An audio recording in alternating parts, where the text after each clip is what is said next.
ಅಕಸ್ಮಾತ್ ನಿಮ್ಮ ವೋಟರ್ ಐಡಿಯಲ್ಲಿ ಒಂದು ಅಕ್ಷರ ಹೆಚ್ಚು ಕಡಿಮೆ ಇತ್ತಾ, ನಿಮ್ಮ ಓಟು ಡಿಲೀಟ್. ನಿಮ್ಮ ಊರಿನಲ್ಲಿ ಹೆಸರಲ್ಲಿ ಏನಾದ್ರೂ ಹೆಚ್ಚು ಕಡಿಮೆ ಇತ್ತಾ, ನಿಮ್ಮ ಓಟು ಡಿಲೀಟ್.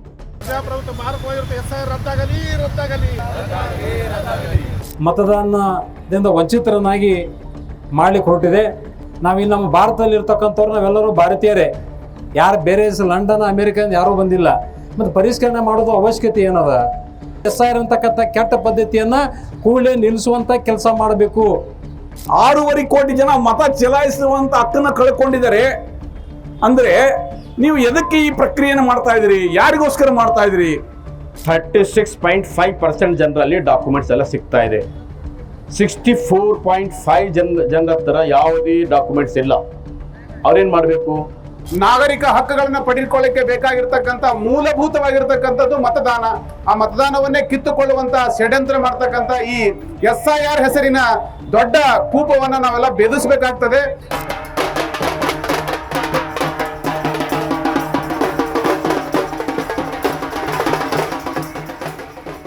ನಾವು ನಿಮಗೆ ಕೇಳಬೇಕಾಗಿದೆ, ಯಾರು ಚುನಾವಣೆಗೆ ನಿಲ್ತಾ ಇದ್ರಿ, ನಿಮ್ಮ ಯೋಗ್ಯತೆ ಏನು? ಮಾಡ್ತಾ ಇರೋದು SIR ಅಲ್ಲ, ಇಡೀ ದೇಶದ ಜನರ ಮೇಲೆ FIR ಹಾಕಿದ್ದಾರೆ ಇವರು. ಮೋದಿ ಸರ್ಕಾರ ಏನ್ ಮಾಡ್ತಿತ್ತು? ಅದು BSF ಇರ್ತೈತಿ, ಬಾರ್ಡರ್ ಸೆಕ್ಯೂರಿಟಿ ಇರ್ತಾರ, ಮಿಲಿಟರಿ ಇರ್ತೈತಿ ಅವ್ರ ಕಡೆ. ಅವ್ರು ಏನ್ ಮಾಡ್ತಾರ? 91 ಲಕ್ಷ ಬೇರೆ ದೇಶದಿಂದ ಬಂದ್ರೆ ಕೇಂದ್ರ ಸರ್ಕಾರ ಯಾವ ರೀತಿ ಅಮಲ ಇರ್ತೈತಿ? ಇದಕ್ಕೆ ಎಚ್ಚರಿಕೆ ಕೇಂದ್ರ ಸರ್ಕಾರ ಇರ್ಬೇಕಲ್ಲ. ಇದರ ಜವಾಬ್ದಾರಿ ಬೇರೆ ದೇಶದಿಂದ ಬಂದಂತ ಜವಾಬ್ದಾರಿ ಕೇಂದ್ರ ಸರ್ಕಾರ ಮೇಲೆ ನಿಗಾ ಇಟ್ಟಿರ್ತಾರ ಅವರು. ಅವ್ರು ಸೆಂಟ್ರಲ್ ಇಂಟೆಲಿಜೆನ್ಸ್ ಇರ್ತೈತಿ, BSF ಇರ್ತೈತಿ, ಮಿಲಿಟರಿ ಇರ್ತೈತಿ. ಸುಳ್ಳ ಅದೊಂದು ಹುನ್ನಾರ. ಮುಂಚೆ ಏನ್ ಮಾಡ್ತಾ ಇತ್ತು? 18 ವಯಸ್ಸು ದಾಟಿರೋರಿಗೆ ಅವರು ಮತಪಟ್ಟಿಗೆ ಸೇರಿಸ್ತಾ ಇದ್ರು. ಸತ್ತೋಗಿರೋರು ಅಥವಾ ಪರ್ಮನೆಂಟ್ ಆಗಿ ಬೇರೆ ಕಡೆ ಹೋಗಿರೋರ ಹೆಸರನ್ನ ತೆಗಿತಾ ಇದ್ರು. ಇದ್ರ ಬಗ್ಗೆ ನಮಗೆ ಈಗಲೂ ತಕರಾರಿಲ್ಲ. ಆದ್ರೆ ಈಗ ಏನ್ ಮಾಡ್ತಾ ಇದ್ದಾರೆ? ವಿಶೇಷ ಪರಿಷ್ಕರಣೆ ಅಂತ ಬಿಟ್ಟು ಮಾಡ್ಬಿಟ್ಟು ನಿಮ್ಮ ಮನೆಗೆ ಇವಾಗ BLOಗಳು 30ನೇ ತಾರೀಕಿನ ನಂತರದಲ್ಲಿ ಬರ್ತಾರೆ. ಅವ್ರು ಏನ್ ಮಾಡ್ತಾರೆ? 2002ರಲ್ಲಿ ನಿಮ್ಮ ಹೆಸರು ಇದೆಯಾ ಅಂತ ನೋಡ್ತಾರೆ. ಅವತ್ತಿಗೂ ಮತ್ತೆ 2025ಕ್ಕೂ ಮ್ಯಾಚ್ ಮಾಡ್ತಾರೆ. ಈ ಮ್ಯಾಚ್ ಮಾಡುವಂತ ಸಂದರ್ಭದಲ್ಲಿ 2002ರಲ್ಲಿ ನಿಮ್ಮ ಹೆಸರು ಸುರೇಶ್ ಅಂತ ಇದ್ದು 2025ಕ್ಕೆ ನಿಮ್ಮ ಹೆಸರು ಸುರೇಶ ಅಂತ ಆಗಿದ್ದರೆ ಅದು ನಿಮ್ಮ ಹೆಸರು ಮ್ಯಾಚ್ ಆಗಲ್ಲ. ಅಕಸ್ಮಾತ್ ನಿಮ್ಮ ತಂದೆ ನಿಮ್ಮ ತಾಯಿ ಹೆಸರು ಮ್ಯಾಚ್ ಆಗ್ಲಿಲ್ಲ ಅಂತ ಹೇಳಿದ್ರೆ ಅದೇನ್ ಮಾಡ್ತಾರೆ? BLOಗಳು ಒಂದೊಂದ್ಸಲ ಅವರೇ ಬರಿಬೇಕಾದ್ರೆ ತಪ್ಪು ಬರಿತಾ ನಿಮ್ಮ ಹೆಸರು ಡಿಲೀಟ್. ಅಕಸ್ಮಾತ್ ನಿಮ್ಮ ವೋಟರ್ ಐಡಿಯಲ್ಲಿ ಒಂದು ಅಕ್ಷರ ಹೆಚ್ಚು ಕಡಿಮೆ ಇತ್ತಾ, ನಿಮ್ಮ ಓಟು ಡಿಲೀಟ್. ನಿಮ್ಮ ಊರಿನಲ್ಲಿ ಹೆಸರಲ್ಲಿ ಏನಾದ್ರೂ ಹೆಚ್ಚು ಕಡಿಮೆ ಇತ್ತಾ, ನಿಮ್ಮ ಓಟು ಡಿಲೀಟ್. ಅಂದ್ರೆ ಯಾರೋ ನಾವು ನುಸುಳುಕೋರನ್ನ ಹಿಡಿತೀವಿ ಅಂತ ಹೇಳ್ತಾ ಇದ್ದಾರೆ. ಒಬ್ಬರನ್ನು ಇವತ್ತು ಒಂದು ಹೆಸರನ್ನು ಕೂಡ ಅವ್ರು ಹೇಳಿಲ್ಲ, ಯಾರು ಇಲ್ಲ ಅಂತ ಬಿಟ್ಟು ಅವರು ಚುನಾವಣಾ ಆಯೋಗ ಹೇಳ್ತಾ ಇದೆ. ಅಂದ್ರೆ ನಾವು ಇವತ್ತು ಇವ್ರು ಬಂದು ಮಾಡ್ತಾ ಇರೋದು SIR ಅಲ್ಲ, ಇಡೀ ದೇಶದ ಜನರ ಮೇಲೆ FIR ಹಾಕಿದ್ದಾರೆ ಇವರು. ಹಾಕ್ಬಿಟ್ಟು ನಿಮ್ಮೆಲ್ಲ ಕೇಸ್ ಹಾಕಿದೀವಿ, ನೀವೇ ಬಗೆಹರಿಸ್ಕೊಳ್ಳಿ ಅಂತ ಹೇಳ್ತಾ ಇದ್ದಾರೆ. ನೋಡಿ, ತಪ್ಪಿದ್ರೆ ಸರ್ಕಾರ ಸರಿ ಮಾಡ್ಬೇಕು. ಹೆಸರು ತಪ್ಪು ಬರ್ದಿದ್ದು ನೀವೇ ಹೆಸರು ತಪ್ಪು ಬರ್ದಿತ್ತು. ಈಗ BLOಗಳು ಬಂದು ಸರಿಯಾಗಿ ಬರೀತಾರೆ ಅಂತ ನಮಗೆ ಗ್ಯಾರಂಟಿ ಇಲ್ಲ. ಯಾಕೆ? ಎಷ್ಟೋ ಜನ ನಮ್ಮ ದೇಶದ ಅನಕ್ಷರಸ್ಥರಿದ್ದಾರೆ. BLOಗಳಿಗೆ ಸರಿಯಾಗಿ ಟ್ರೈನಿಂಗ್ ಆಗಿದೆಯಾ? ಗೊತ್ತಿಲ್ಲ. ಅಂಗನವಾಡಿ ಟೀಚರಿಗೆ ಕಂಪ್ಯೂಟರ್ ನಲ್ಲಿ ಸರ್ವರ್ ಡೌನ್ ಆಗಿದ್ರು ಹಾಕಕ್ ಗೊತ್ತಿಲ್ಲ. ಅಂಗನವಾಡಿ ಟೀಚರು, ಆಶಾ ಕಾರ್ಯಕರ್ತರು ಯಾರ್ಯಾರೋ ಬರ್ತಾರೆ BLOಗಳಾಗಿ. ಪಾಪ ಅವ್ರು ತಪ್ಪು ಅಂತ ನಾನು ಹೇಳ್ತಾ ಇಲ್ಲ, ಆದ್ರೆ ಅವ್ರಿಗೆ ಸರಿಯಾಗಿ ತರಬೇತಿಯನ್ನ ಕೊಡದೆ ನಮ್ಮ ತಲೆ ಮೇಲೆ ಯಾಕೆ ಆಗ್ತಾ ಇದ್ದೀರಿ? ಇದನ್ನ ಲಾಜಿಕಲ್ ಡಿಸ್ಕ್ರಿಮೆನ್ಸಿ ಅಂತ ಹೆಸರಿನಲ್ಲಿ ಸ್ವಲ್ಪ ಹೆಸರು ಚೇಂಜ್ ಆದ್ರೂ ಕೂಡ ವೋಟ್ ಅನ್ನು ಡಿಲೀಟ್ ಮಾಡ್ತಕ್ಕಂಥದ್ದು ಸರಿಯಲ್ಲ ಅಂತಕ್ಕಂಥ ನಾವ್ ಹೇಳ್ತಾ ಇದೀವಿ. ನಂಬರ್ 1 ಲಾಜಿಕಲ್ ಡಿಸ್ಕ್ರಿಮೆನ್ಸಿ ಅಂತಕ್ಕಂಥದ್ದು ಪೀಪಲ್ ರೆಪ್ರೆಸೆಂಟೇಷನ್ ಆಕ್ಟ್ ಅಲ್ಲಿ ಇಲ್ಲ. ಎಲೆಕ್ಟ್ರಾನ್ ರಿಜಿಸ್ಟ್ರೇಷನ್ ರೂಲ್ ಅಲ್ಲಿ ಇದೆಯಾ? ಇಲ್ಲ. ಹೋಗ್ಲಿ, ನೀವೇ ತಂದಿರ್ತಕ್ಕಂಥ SIR ಮ್ಯಾನುವಲ್ ಅಲ್ಲಿ ಇದೆಯಾ? ಅಲ್ಲೂ ಇಲ್ಲ. ಹಂಗಾದ್ರೆ ಅಸಂವಿಧಾನಿಕವಾದ ಯಾಕೆ ತಂದಿದ್ದೀರಿ? ಇದನ್ನ ತೆಗೀರಿ ಅಂತ ಚುನಾವಣಾ ಆಯೋಗ ಕೇಳ್ತಾ ತಪ್ಪಾ? ಇದು ತಪ್ಪ? ಇದು ನಾವು ಸರಿಯಾಗಿ ಕೇಳ್ತಾ ಇದೀವಿ, ಚುನಾವಣಾ ಆಯೋಗ ತೆಗೀರಿ. ಆಯ್ತಪ್ಪ, ಅದಾದ್ಮೇಲೆ ನಿಮ್ ತಪ್ಪಾಗಿದ್ರೆ ನೋಟಿಸ್ ಕಳಿಸ್ತಾರೆ. ಆ ನೋಟಿಸ್ ಬಂದಿದೆ ಅಂತ ನಿಮಗೆ ಗೊತ್ತಾಗೋದು ಬಹಳ ಡೌಟ್ ಇದೆ. BLOಗಳು ನಿಮಗೆ ಹೇಳಬೇಕು, ಅದು ಹೇಳೋದು ಕಷ್ಟ ಇದೆ. ನೀವು ಮನೇಲಿಲ್ಲ ಅಂತ ಹೇಳಿದ್ರೆ 3 ಸಲ BLOಗಳು ಬರ್ಬೇಕು, ಬರಲ್ಲ. ಯಾಕೆ? ಒಂದೇ ತಿಂಗಳು ಟೈಮ್ ಕೊಟ್ಟಿರೋದು ಅವರಿಗೆ. ಎಲ್ಲ ಪಾಪ ಮಾಡ್ಬೇಕು. ಅವ್ರು ನಿಮ್ಮನೆ 3 ಸಲ ಬರಲ್ಲ, ನಿಮ್ ಹೆಸರು ಹೋಗ್ತದೆ. ಅದಕ್ಕೆ ಅವರು ನೀವು ಹೆಸರು ಸರಿ ಮಾಡ್ಕೊಳ್ಬೇಕಂದ್ರೆ 15ರಿಂದ 30 ದಿನ ಕೊಟ್ಟಿದ್ದಾರೆ. ನೀವು ಕ್ಯಾಸ್ಟ್ ಸರ್ಟಿಫಿಕೇಟ್ಗೆ, ಇನ್ಕಮ್ ಸರ್ಟಿಫಿಕೇಟ್ ಅರ್ಜಿ ಹಾಕಿದ್ರೆ 1 ತಿಂಗಳಾಗುತ್ತೆ ಬರೋದು. ಈ 1 ತಿಂಗಳು ನಮಗೆ ಸಾಕಾಗಲ್ಲ. 6 ತಿಂಗಳು ಕೊಡಿ ಅಂತ ಕೇಳ್ತಾ ನೀವು ತಪ್ಪ. 6 ತಿಂಗಳು ನಮಗೆ ಟೈಮ್ ಕೊಡಿ. 100% ಶುದ್ಧ ಶ್ರೀಗಂಧ ಎಣ್ಣೆಯಿಂದ ತಯಾರಾಗಿದೆ. ಅಸಲಿ ಉತ್ತಮಿಕೆಯನ್ನು ಹೊಂದಿದೆ. ಮೈಸೂರ್ ಸ್ಯಾಂಡಲ್ ಸೋಪ್, ನನ್ನ ರಾಯಲ್ ಬ್ಯೂಟಿ ರಿಚುವಲ್. ಹಾಳು ಮಾಡೋದು, ಅದರ ಬಿಡವನ್ನೇ ಅಳಿಗಾಡಿಸುವಂಥ ಕೆಲಸ ಮಾಡಿ ಮತದಾನದಿಂದ ವಂಚಿತರನ್ನಾಗಿ ಮಾಡಲಿಕ್ಕೆ ಹೊರಟಿದೆ. ಒಟ್ಟಾರೆ ಈ ಸರ್ಕಾರ, ಕೇಂದ್ರ ಸರ್ಕಾರ ಏನು ಮಾಡಲಿಕ್ಕೆ ಹೊರಟಿದೆ ಅನ್ನೋದು ಅರ್ಥ ಆಗೋದೇ. ಈ ದೇಶದ ಜನರನ್ನೇನು ಇಲ್ಲಿಂದ ಇಲ್ಲಿ ಇಟ್ಕೋಬೇಕು ಅಥವಾ ಬೇರೆ ಕಡೆ ಕಳಿಸ್ಬಿಡ್ತಾರೋ ಅಂತಕ್ಕಂಥದ್ದು ಇವತ್ತು ನಮಗೆ ಅನುಮಾನ ಬಂದು. ನಾವು ನಮ್ಮ ಭಾರತದಲ್ಲಿ ಇರ್ತಕ್ಕಂಥವ್ರು ನಾವೆಲ್ಲರೂ ಭಾರತೀಯರೇ, ಯಾರು ಬೇರೆ ಲಂಡನ್ ಅಮೇರಿಕದಿಂದ ಯಾರೂ ಬಂದಿಲ್ಲ. ಮತ್ತು ಪರಿಷ್ಕರಣೆ ಮಾಡೋದು ಅವಶ್ಯಕತೆ ಏನದ? ನಿಮಗೆಲ್ಲ ಚುನಾವಣೆಗಳು ಓಟ್ ಹಾಕಿ ಅಧಿಕಾರ ಕೊಟ್ಟದ್ದು ನಿಮ್ಮನ್ನ ಏನೂ ಪರಿಷ್ಕರಣೆ ಮಾಡಿಲ್ಲ. ನಾವು ಯಾರು ಓಟ್ ಹಾಕಾಗ ಹಾಗೆ ಹಾಕ್ಯವನೋ ನಿಮಗೆ.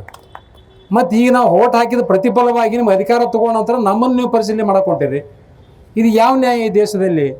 ಹಾಗಾದ್ರೆ ನಾವು ಈ ಸ್ವಲ್ಪ ಮುಂದಿನ ಚುನಾವಣೆಯಲ್ಲಿ ನಾವು ಆಗ್ರಹ ಮಾಡಬೇಕಾಗ್ತದೆ. ಯಾವ MLA ಅಥವಾ MP ನಿಂದಿರ್ತಾನೆ ಆ ಮಂತ್ರಿಗೆ ನಾವು ಕೂಡ ಒಂದು ಎಕ್ಸಾಮ್ ಮಾಡಬೇಕಾಗ್ತದೆ. CET exam, TET exam. ಇದನ್ನಿಟ್ಟು ಪಾಸ್ ಆದ್ರೆ ನಿಮ್ಮ ತಾಕತ್ತಿರ್ತಾವೆ ನೋಡೋ ಗೊತ್ತಾಗಲ್ಲ. ನಿಮ್ಮನ್ನು ಪರೀಕ್ಷೆ ಮಾಡ್ಬೇಕಲ್ಲ. ನಾವು ಅಧಿಕಾರ ಕೊಟ್ಟಿದ್ದು ಇಷ್ಟೆಲ್ಲ ದುರುಪಯೋಗಪಡಿಸೋದ? ಇದು ಪ್ರಜಾಪ್ರಭುತ್ವ ವ್ಯವಸ್ಥೆನ?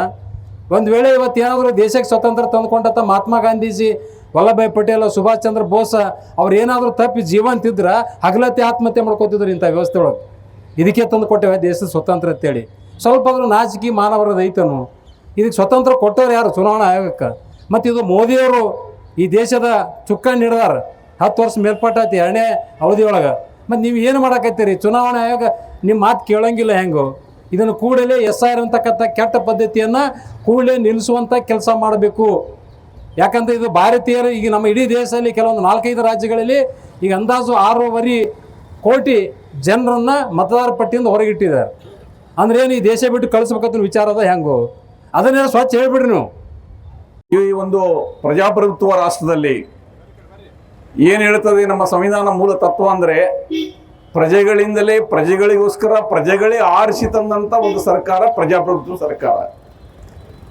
ಇವತ್ತು ಯಾವ ಪ್ರಜೆಗಳಿಂದನೇ ಚುನಾವಣೆ ನಡೀಬೇಕಾಗಿದೆ, ಪ್ರತಿಯೊಬ್ಬ ಚುನಾಯಿತ ಪ್ರತಿನಿಧಿಗೆ ಮತದಾನ ಹಕ್ಕಿದ್ದಂಥವರು ಚಲಾಯಿಸುವ ಮೂಲಕ ಅವರು ಚುನಾವಣೆ ಗೆಲ್ಲಬೇಕಾಗಿದೆ. ಆದರೆ ಕಳೆದ 11 ವರ್ಷಗಳಿಂದ ಈ ದೇಶದಲ್ಲಿ ಏನಾಗ್ತಾ ಇದೆ?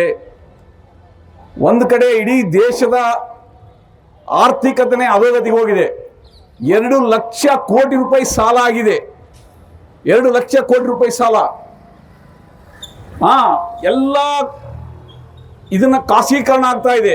ರೈಲ್ವೇಸು, ಬ್ಯಾಂಕಿಂಗ್ ಸೆಕ್ಟರು, ಬಂದರುಗಳು, ಏರ್ಪೋರ್ಟು ಎಲ್ಲ ಕೂಡ ಖಾಸಗೀಕರಣ ಆಗ್ತಾ ಇದೆ. ಮತ್ತು ಎಲ್ಲ ಸಂಸ್ಥೆಗಳನ್ನು ಸಂಪೂರ್ಣ ನಿಷ್ಕ್ರಿಯ ಮಾಡಲಾಗ್ತಾ ಇದೆ. UGC ಇರ್ಬೋದು, ನೀತಿ ಆಯೋಗ ಇರ್ಬೋದು, ಚುನಾವಣಾ ಆಯೋಗ ಇರ್ಬೋದು. ಏನಾದರೂ ಒಂದು ಸ್ವಲ್ಪ ಭರವಸೆ ಇತ್ತು ಅಂದರೆ ಸುಪ್ರೀಂ ಕೋರ್ಟ್ ಮೇಲೆ ಭರವಸೆ ಇತ್ತು, ನ್ಯಾಯ ಸಿಗ್ಬೋದು ಅಂತೇಳಿ. ಇವತ್ತು ಆ ಸುಪ್ರೀಂ ಕೋರ್ಟ್ ಕೂಡ ಈ SIR ಪರವಾಗಿ ನಿಂತ್ಕೊಂಡಿದೆ. ಆ ಸುಪ್ರೀಂ ಕೋರ್ಟಿನ ಜಡ್ಜ್ಗಳಿಗೆ ಹೆಂಗೆ ಅರ್ಥ ಆಗಲ್ಲ ನನಗೆ ಅದೇ ಪ್ರಶ್ನೆ ಇದೆ. 6.5 ಕೋಟಿ ಜನ ಮತ ಚಲಾಯಿಸುವಂಥ ಹಕ್ಕನ್ನು ಕಳ್ಕೊಂಡಿದ್ದಾರೆ. ಅಂದರೆ ನೀವು ಎದಕ್ಕೆ ಈ ಪ್ರಕ್ರಿಯೆಯನ್ನು ಮಾಡ್ತಾ ಇದ್ದೀರಿ? ಯಾರಿಗೋಸ್ಕರ ಮಾಡ್ತಾ ಇದ್ದೀರಿ? ಕೆಲವು ನುಸುಳಿಕೋರರಿಗೋಸ್ಕರ ನೀವು ಪ್ರಕ್ರಿಯೆ ಮಾಡ್ತಾ ಇದ್ದೀರಾ, ಅಥವಾ ಏನಾದರೂ ದುರುದ್ದೇಶ ಇಟ್ಕೊಂಡಿರ? ಚುನಾವಣೆಯಲ್ಲಿ ಕೆಲವು ನಿಮ್ಗೆ ಬೇಕಿದ್ದಂಥ ವ್ಯಕ್ತಿಗಳನ್ನ ಗೆಲ್ಲಿಸ್ಬೇಕಂತ ದುರುದ್ದೇಶ ಇಟ್ಕೊಂಡಿದ್ದೀರಾ, ಮಾಡ್ತಾ ಇದ್ದೀರಾ ಅನ್ನೋದು ಬಹಳ ಸ್ಪಷ್ಟವಾಗಿ ಗೋಚರ ಆಗ್ತಾ ಇದೆ. ಯಾವುದೋ ಕಾಣುವ ಉದ್ದೇಶ ಇದರಿಂದ ಇದೆ. ಇದು ಬರೀ ನುಸುಳಿಕೋರರಿಗೋಸ್ಕರ ಅಲ್ಲ. ಫಾರಿನ್ ಕೆಲವು ವ್ಯಕ್ತಿಗಳಿದ್ದಾರೆ, ಪಾಸ್ಪೋರ್ಟ್ ಇಲ್ಲ, ಅವ್ರನ್ನ ವಾಪಸ್ ಕಳಿಸ್ಬೇಕನ್ನೋ ಉದ್ದೇಶ ಇಲ್ಲ. ಹಂಗಾರೆ 6 ಕೋಟಿ ಜನ ಫಾರಿನರ್ಸ, ಬೇರೆ ದೇಶದವರ, ಅವ್ರನ್ನೇನಂತ ಕರಿತೀರಿ ನೀವು?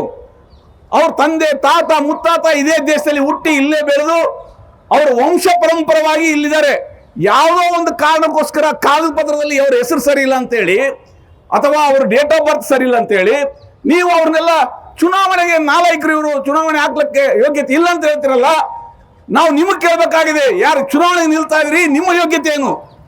ನೀವು ಈ ದೇಶವನ್ನು ಎಲ್ಲಿಗೆ ತಗೊಂಡ್ರಿ? SIR ಅಂದರೆ ಜನರು ಸರ್ ಅಂತ ಹೇಳ್ತಾ ಇದ್ದಾರೆ. ಏನು ಸರ್ ಬಗ್ಗೆ ಏನು ಮಾತಾಡ್ತಿದ್ದ ಇದ್ರ ಅಂತ ಜನರಲ್ಲಿ ಕೇಳ್ತಾ ಇದ್ದಾರೆ. ಈ ಪರಿಸ್ಥಿತಿ ನಮ್ಮ ದೇಶದ್ದು. ಹಾಗಾಗಿ 150ಕ್ಕಿಂತ ಹೆಚ್ಚು ಸಂಘಟನೆಗಳ ಒಕ್ಕೂಟಗಳು, ಇದರಲ್ಲಿ ಎದ್ದೇಳು ಕರ್ನಾಟಕ, ಜಾಗೃತ ಕರ್ನಾಟಕ, ನಮ್ಮ ಓಟು ನಮ್ಮ ಹಕ್ಕು, ಕರ್ನಾಟಕ ಮುಸ್ಲಿಂ ಮುತ್ತೈದ ಮಹಾಜ್, ಎಲ್ಲ ಸಂಘಟನೆಗಳು ಒಂದಾಗಿ ಇದು SIR ಬಗ್ಗೆ ಜಾಗೃತ ಮೂಡಿಸಲಿಕ್ಕೆ ರಾಜ್ಯದ 5 ಕಡೆಗಳಿಂದ, ಬಿಜಾಪುರ, ಬೀದರು, ಅದೇ ರೀತಿಯಾಗಿ ಬೇರೆ ಬೇರೆ ಸ್ಥಳಗಳಿಂದ ಹಿಂದೆ ಇದು ಜಾಥಾವನ್ನು ನಡೆಸ್ತಾ ಇದ್ದೇವೆ. ಈ ಜಾಥಾಯಿಂದ ಕನಿಷ್ಠ ಪಕ್ಷ 30 ಜಿಲ್ಲಾ ಕೇಂದ್ರಗಳಲ್ಲಿ, ಅದೇ ರೀತಿಯಾಗಿ ಒಂದು 100 ತಾಲೂಕಾ ಕೇಂದ್ರಗಳಲ್ಲಿ ನಾವು ಹೋಗ್ತಾ ಇದ್ದೇವೆ. ಅಲ್ಲಿ ಜನರಲ್ಲಿ ಉದ್ದೇಶಿಸಿ ಮಾತನಾಡುತ್ತಾ ಇದು SIR ಏನು, ನಾವು ಮಾಡೋ ಕೆಲಸ ಏನಾಗಿದೆ, ಉದ್ದೇಶ ಏನಿದೆ, ಇದೆಲ್ಲ ತಿಳಿಸ್ತಾ ಹೋಗ್ತಾ ಇದ್ದೇವೆ. ತಮ್ಮಲ್ಲಿ ಒಂದು ವಿನಂತಿ, ಇದು ಬಿಜಾಪುರ ಒಂದು ಹಿಸ್ಟಾರಿಕಲ್ ಪ್ಲೇಸ್ ಆಗಿದೆ. ಇಲ್ಲಿ ಇರುವಂಥ ಈ ತಾಲೂಕುಗಳಲ್ಲಿ ತಾವೆಲ್ಲ ಹೋಗಬೇಕು, ಜನರಲ್ಲಿ ಒಂದು ಜಾಗೃತಿ ಮೂಡಿಸಬೇಕು, ಜನರನ್ನು ಭೇಟಿ ಆಗಬೇಕು. ವಿಶೇಷವಾಗಿ ದಲಿತರು, ಆದಿವಾಸಿಗಳು, ಅಲ್ಪಸಂಖ್ಯಾತರು, ಅದೇ ರೀತಿಯಾಗಿ ರೈತರು, ಮಹಿಳೆಯರು, ಕಾರ್ಮಿಕರು, ಇವರಿಗೆಲ್ಲ ಇದು ಯಾವ ಡಾಕ್ಯುಮೆಂಟ್ಸ್ ಕೊಡಬೇಕು, ಹೇಗೆ ಕೊಡಬೇಕು, ಏನು ಗೊತ್ತಿದೆ ಹೇಳಿ? ಇವಾಗ ಕೇಳ್ತಾ ಇದ್ದಾರೆ, ನೀವು ಡೇಟ್ ಆಫ್ ಬರ್ತ್ ನೀವು ಕೊಡಬೇಕು. ಎಲ್ಲಿಂದ ಡೇಟ್ ಆಫ್ ಬರ್ತ್ ಕೇಳಿ, ಯಾರು ಕೊಟ್ಟಿದ್ದಾರೆ ಡೇಟ್ ಆಫ್ ಬರ್ತ್ ಸರ್ಟಿಫಿಕೇಟ್? ಇವ್ರು ಹೇಳ್ತಾ ಇದ್ದಾರೆ 87ಕ್ಕಿಂತ ಮುಂಚೆ ಇದ್ದವರು ಅವರು ಕೊಡ್ಬೇಕಂತ ಹೇಳಿ, ಒಂದು ಯಾವ ಡಾಕ್ಯುಮೆಂಟ್ ಕೊಡ್ಬೇಕಂತ ಹೇಳ್ತಾ ಇದ್ದಾರೆ. ತಮಗೆಲ್ಲ ಗೊತ್ತಿದೆ, ಡಾಕ್ಯುಮೆಂಟ್ಸ್ ಎಲ್ಲ ಕೇಳ್ತಾ ಇದ್ದಾರಲ್ಲ, 11 ಡಾಕ್ಯುಮೆಂಟ್ಸ್, ಅದರಲ್ಲಿ ಒಂದ್ರ ಬಗ್ಗೆನೇ ಹೇಳ್ತಾ ಇದ್ದೇನೆ. ಪಾಸ್ಪೋರ್ಟ್ ಹೇಳ್ತಾ ಇದ್ದಾರೆ. ಪಾಸ್ಪೋರ್ಟ್ ಎಷ್ಟು ಜನರಲ್ಲಿದೆ? 7.5%, 7.92% ಜನರ ಹತ್ರ ಪಾಸ್ಪೋರ್ಟ್ ಇದೆ. 11 ಡಾಕ್ಯುಮೆಂಟ್ಸ್ ಏನು ಕೇಳಿದಾರಲ್ಲ, ಅದರಲ್ಲಿ ಡಾಕ್ಯುಮೆಂಟ್ಸ್ ಹೊಂದಿದವರು ನಮ್ಮ ರಾಷ್ಟ್ರದಲ್ಲಿ 36.5% ಜನರಲ್ಲಿ ಡಾಕ್ಯುಮೆಂಟ್ಸ್ ಎಲ್ಲ ಸಿಗ್ತಾ ಇದೆ. 64.5 ಜನರ ಹತ್ರ ಯಾವುದೇ ಡಾಕ್ಯುಮೆಂಟ್ಸ್ ಇಲ್ಲ. ಅವ್ರೇನು ಮಾಡಬೇಕು? ಸ್ವಲ್ಪ ಗಮನ ನಾವೆಲ್ಲ ಕೊಡಬೇಕಾಗಿದೆ. ಇಂಥ ದೇಶದಲ್ಲಿ ಇಲ್ಲಿ ಬಡವರು, ಆದಿವಾಸಿಗಳು, ಇಂಥ ಜನರಲ್ಲಿ ಡಾಕ್ಯುಮೆಂಟ್ಸ್ ಕೊಡಬೇಕು, ಎಲ್ಲ ಇದು SIR ಬರ್ತಾ ಇದೆ, ಡಾಕ್ಯುಮೆಂಟ್ಸ್ ಕೊಡಬೇಕಂತ ಹೇಳ್ತಾ ಇದ್ದಾರೆ. ಎಲ್ಲಿಂದ ಇವರೆಲ್ಲ ಡಾಕ್ಯುಮೆಂಟ್ಸ್ ಕೊಡ್ತಾ ಇದ್ದಾರೆ? ಇದು ಬಹಳಷ್ಟು ತೊಂದರೆಗಳು.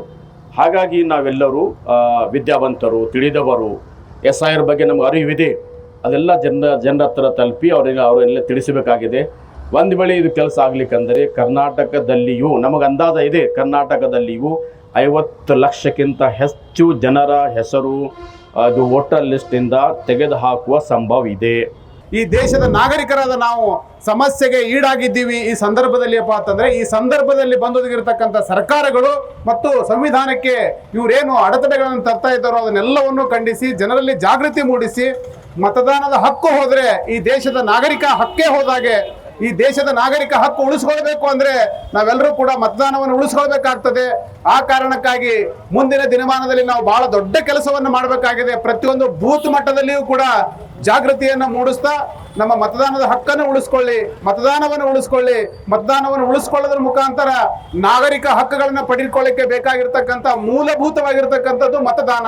ಆ ಮತದಾನವನ್ನೇ ಕಿತ್ತುಕೊಳ್ಳುವಂತ ಷಡ್ಯಂತ್ರ ಮಾಡ್ತಕ್ಕಂಥ ಈ SIR ಹೆಸರಿನ ದೊಡ್ಡ ಕೂಪವನ್ನು ನಾವೆಲ್ಲ ಬೆದರಿಸಬೇಕಾಗ್ತದೆ.